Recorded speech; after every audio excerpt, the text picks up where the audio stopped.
Hello, everyone, and welcome to InsPOWration, a TV show that focuses on inspirational people and their stories, inspiring stories. Today's show is going to be a little bit different.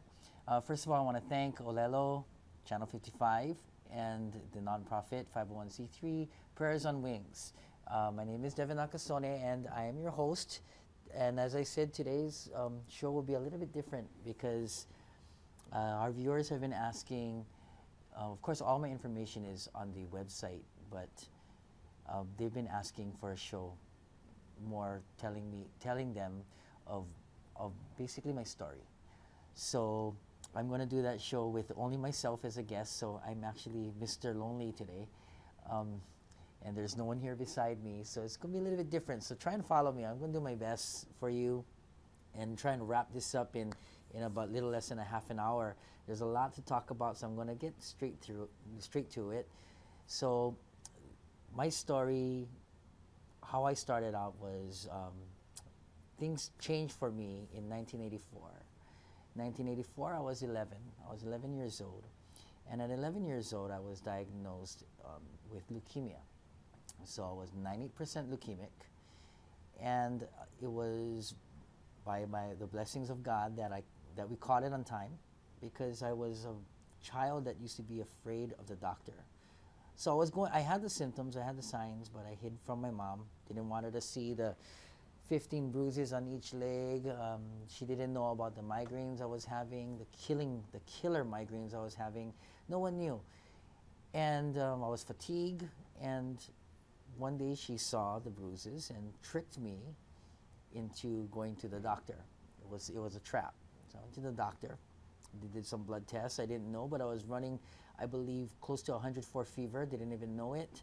My blood pressure was low. They took some blood. I went home that day and they brought me back in and did a bone marrow pretty much immediately. And my test results came back as 98% leukemic. From there, I went through 4.5 years of chemo. Blessings of God, I never had a relapse, never had really any major complications. In fact, my story was so successful that I went into remission within a week and a half with no relapses. So, but because of just ordinary problems, I had, from a 3.5 year program, I had to go through 4.5 years of chemo. And in that 4.5 years of chemo, what was lacking in my life was communication. My family was so focused on getting me through to the next day, making sure that I had a heartbeat, making sure that I was breathing, that no one knew that I was dying inside. And that includes me. I didn't know I was dying inside. But all I can tell you, at 11, it's hard to know that. And but I was suicidal. I knew that I wanted to end my life. I knew that I regretted being born. I thought everything was my fault. My family, my mom and dad, I'm an only child, first of all, but my mom and dad, we were pretty well off. We had monies. We were better than blue collar. My dad had his own business. He was gonna expand his business to the other neighbor islands, and all of that got cut short because his son got sick. So we went into financial debt, and I thought that was my fault. More so, I wish I was never born. More so, I wanted to end my life. And no one knew. Of course, as you can see, none of that happened. But my soul, my spirit, died. And believe it or not, the last month of chemo, because of all this negativity, pretty much they said, hey, you're healthy, go out there and live. And at that time, I did that. I just went down the wrong road. Believe it or not, my last month of chemo, I became a crystal meth addict. I was addicted for the next 10 years. I was an addict for the next 10 years, from 1989 to 1999. I would say 6 months. I loved doing it, loved getting high, and it took me 9.5 years to quit. Of course, I wasn't on drugs the whole 10 years straight. I had my periodic moments where I did stop, and it was just so I could do it again, just to get ahead and fall back, get ahead, fall back, because I love being high. And throughout the rest of my life was very difficult. I never, it was always about a why me? Why me? Why did this happen to me? Me. Until I started figuring out that I needed to find out my why. It wasn't so defined as it is now. At the age of 38, I decided to start a nonprofit. My original mission, never thought I would start a nonprofit. And came to a point where I wanted to originally give a rubber ducky to every sick child in the world. And the reason for that is because my rubber ducky was my best friend. And I wanted to give one to every sick child in the world, and then I said, hey, that didn't work for me. Why would it work for anyone else? So over the years, collected all these rubber ducks and had this paint your own kit from Melissa and Doug. And I said, it would be so cool if I could go back in time and paint this duck and have my parents paint me a duck. And we exchange it with the promise that we would have open communication, so that I wouldn't feel the way I did for all those years, which is what started a nonprofit. Met Charlene Aoki, and she said we can put together a nonprofit. Never knew what to expect. Never expected this. Never expected this here either. And there was born Prayers on Wings. So from there, we went about and got our rubber ducky kits going on. We got sponsorship from Melissa and Doug, who made it very affordable for us to do these rubber ducky workshops. We worked with so many organizations and nonprofits and families and children in crisis over the past 3 years with these rubber ducky workshops. And it's been so cool.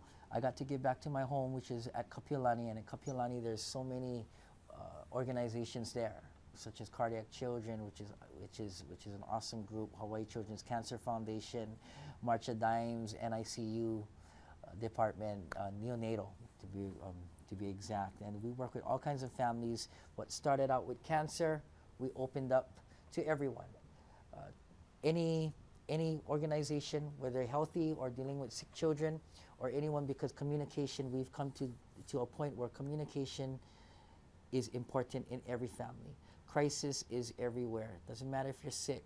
Doesn't matter of anything. Can be bullying, can be disease, can be financial. Crisis is crisis, and dealing with it as a family involves communication.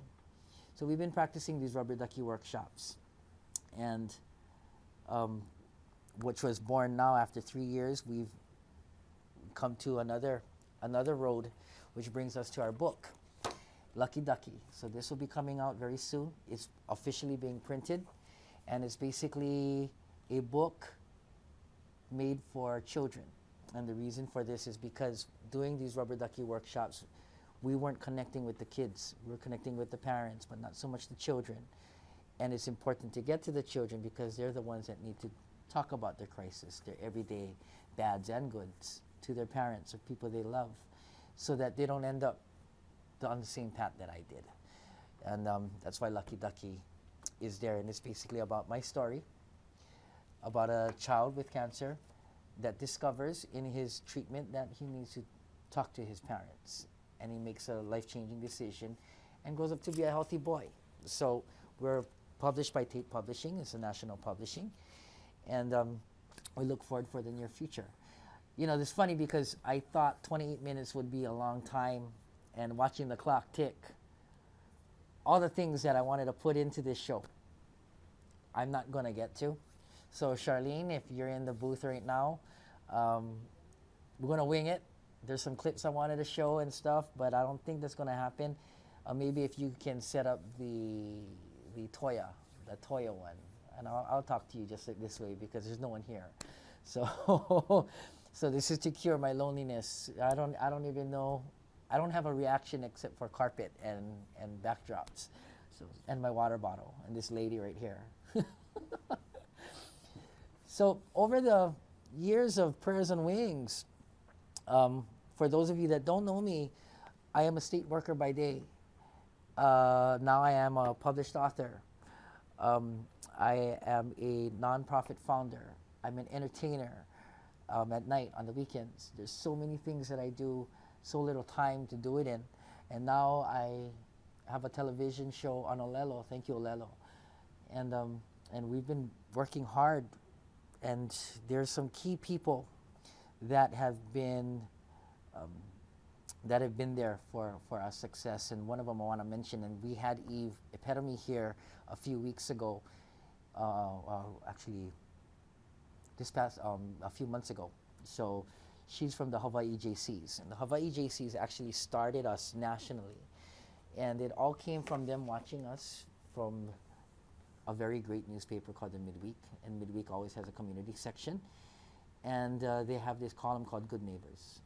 So in this Good Neighbor column, they featured me one week, and I had my story, and I had the nonprofit, and I did not know nothing about the Hawaii JCs. I knew they existed, didn't know what they were about and why they were here, until they called me for if I wanted to run for the award of 3 outstanding young persons. So I said, sure. So Eve sent me the paperwork and whatever, the application, and I went for an interview, and it was so awesome to meet the Hawaii JCs, go through the interview process. Their interview process was so amazing.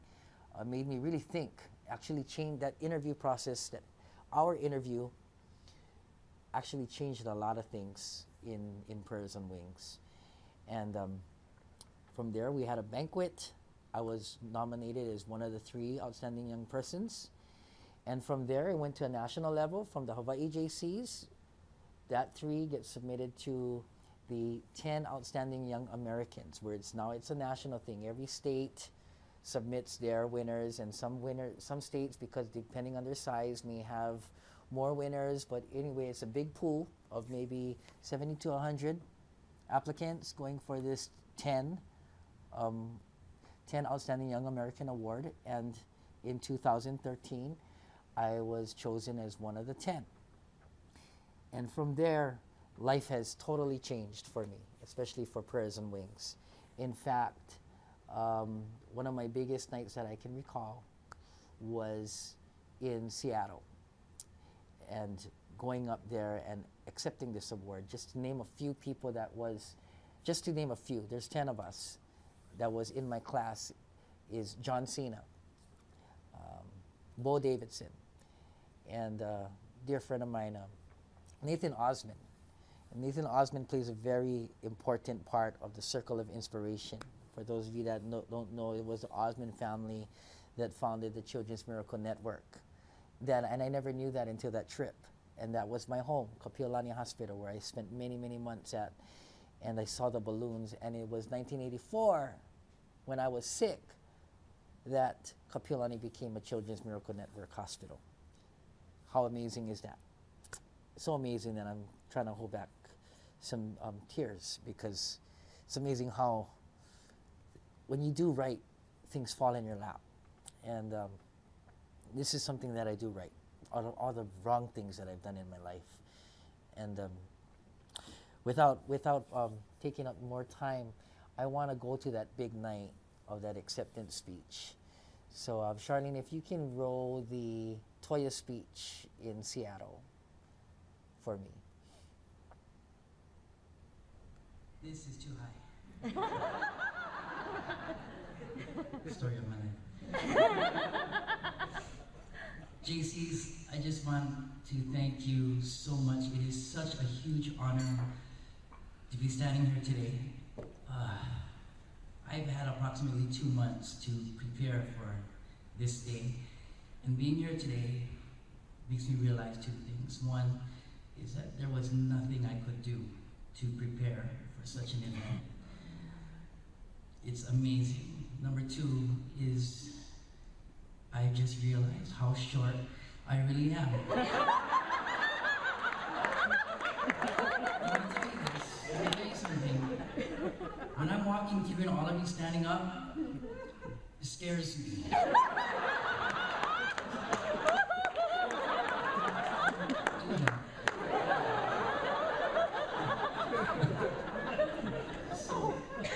So what our foundation does. So I'm not going to speak too much about that. More importantly, I'm going to tell you why and how that came about. Things that are personally that I've never really shared. It's not on the website, it's something straight from my heart, which is why it's something I couldn't write down. Tried to do it for 2 months and I couldn't, so I figured I'd just breathe every day and gather what I could and speak from the heart of where it is at this moment that I'm here, beside in front of all of you. And so this is how Prayers and Wings and why I got started. Born in 1973, 1984, I was diagnosed with leukemia. What made it even worse was I was 98% leukemic. What is not on the website was 4 years before that, I watched my grandmother die from leukemia. So it was another blow to the family. During this time, we never had a lot of support. My family was a very hard family. My father was a hard father, where he never showed much emotion, so there was not enough communication. It was just, every day was physical to get me through the next day, where no one knew that I was dying inside, that I was feeling feelings of suicide, wishing I was never born, and to express the loneliness that I felt, to be ripped out of what I knew, to be put into a hospital or into just a room. And the new friends that I've gained, which were other patients that I would see every time I would see the doctor, and to watch them and find out that they didn't make it was very confusing for me. I never knew, I appreciated life, but at the same time, I was scared to live. I would go home wondering, why am I still here? And why did Robert pass away? I would be afraid to sleep because I never knew if I would wake up the next morning. During this time, believe it or not, my last month of chemo, because of all of this negativity, my last month of chemo, I became a crystal meth addict, which is not on the website. I share with you today my new family. I became a crystal meth addict for the next 10 years. I battled addiction. In 1999, I finally quit. That was my last year of doing ICE, as they call it. During this whole time was another turmoil of loneliness that I felt. I've been around people that I couldn't trust. I was homeless. I've watched things that you wouldn't believe. I witnessed many things that I wish I could close my eyes to, things that I could forget. I want to talk about right now to you, which is why I respect the JCs, which is your first creed, faith in God. Faith in God means so much to me because my father, as worldly as he was, he thought he was God. And when he was told that his son was 98% leukemic, he had this moment to where he locked himself in the room and he said, if there is a God, save my son. If you save my son, I'll give my life to you. 1 week of chemo, I did another test. I've been in remission since that first week of chemo at 98%. Faith in God has carried me through all my worst moments as a drug addict, and it got me through to today. At 40, the greatest gift that I could ever receive was to find out my purpose in life. And I share that gift as I unwrap that today in front of all of you. So thank you so much. I want to thank you, Laura. Here's another interesting fact. My moment of being drug-free was on April 3rd, 1999. Laura, I did not share this with you, but you called me on April 3rd of this year at noon to tell me that I would be here today when I was celebrating my drug-free birthday.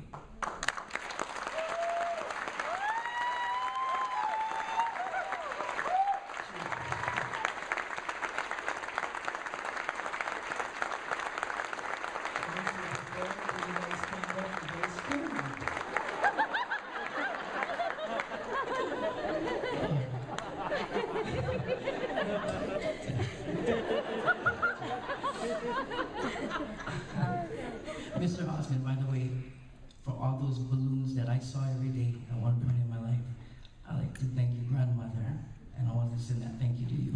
Thank you so much.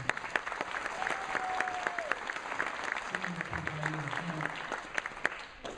Eve, thank you so much for starting this journey of mine, of all these tall people.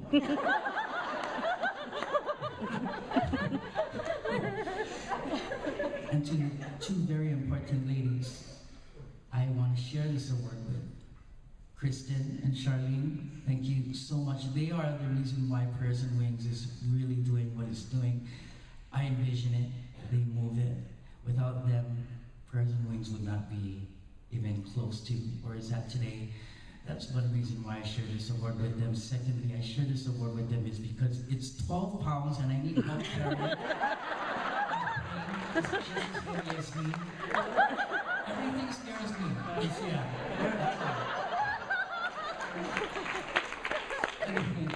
Thank you so much, you guys. And there is something I need to share, that Prayers and Wings expanded its mission statement, and that is inspiring others through crisis, one feather at a time. All of us are here today because of the miracle of God, which I thank from the bottom of my heart, my Lord and Savior, Jesus Christ. We are here today because every miracle, all of you survive some kind of crisis. You cannot inspire others if you do not share it, as all of us here agree with that. So if we can share whatever you've been through, someone needs to hear it. I pray that all of you get home safely. And I thank you all for such a... I don't even want to talk anymore. Again, thank you, everyone. And my Hawaii people, where you at? I see you at home.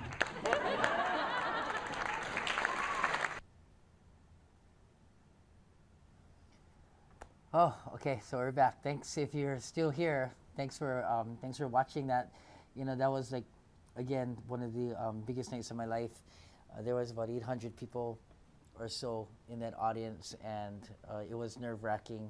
I know what Elvis Presley felt when he accepted the same award. It is very nerve-wracking. The pressure from the people that are giving you the award, the organization behind it, and all the recipients before that got the award, and the great things, more so the great things that they have accomplished, that receiving that award put the pressure on, and it literally changed Prayers and Wings' whole outlook on everything. It changed mine so much, and which is probably a lot of the reason why we're here at Olelo, which is basically the same mission, is positive change, doing things in your scope, in your talents, to be able to inspire others through crisis. And I'd like to thank the Hawaii JCs again and the United States JCs for changing my life, and they continue to do it. They continue to do that all the time.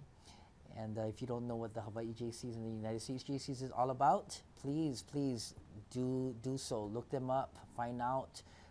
If you want to get involved, they're ready and willing to answer that phone and direct you to wherever you got to go.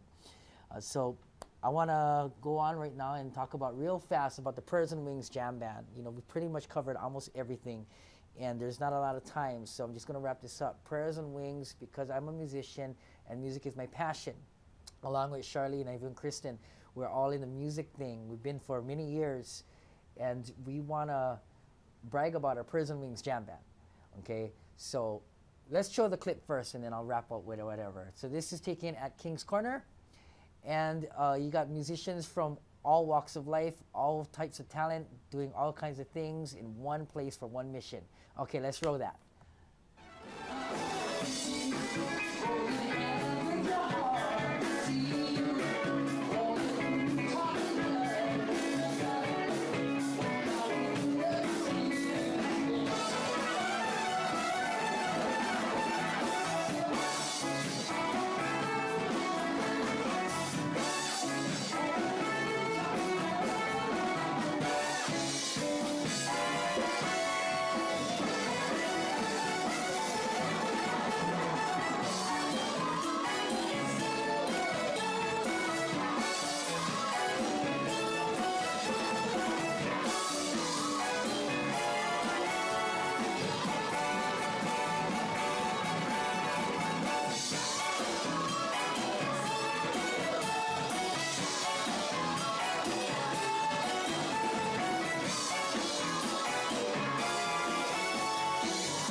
See, I couldn't hear it, but that's the Prayers on Wings Jam Band at probably one of its best moments. And the reason why we do that is to inspire others through music.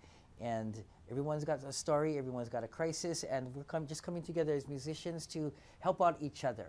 Okay, so for more information, you can log on to our website. Check us out on Facebook. 28 minutes was not enough time, but you heard the gist of it. And I just want to take the last few seconds to thank all of you for your years of support and faith in us as a nonprofit, and faith in what we're going to do and accomplish with our new book and our new heart and soul. Again, guys, thank you so much. My name is Devin Nakasone. Olelo, thank you so much. Prayers on Wings.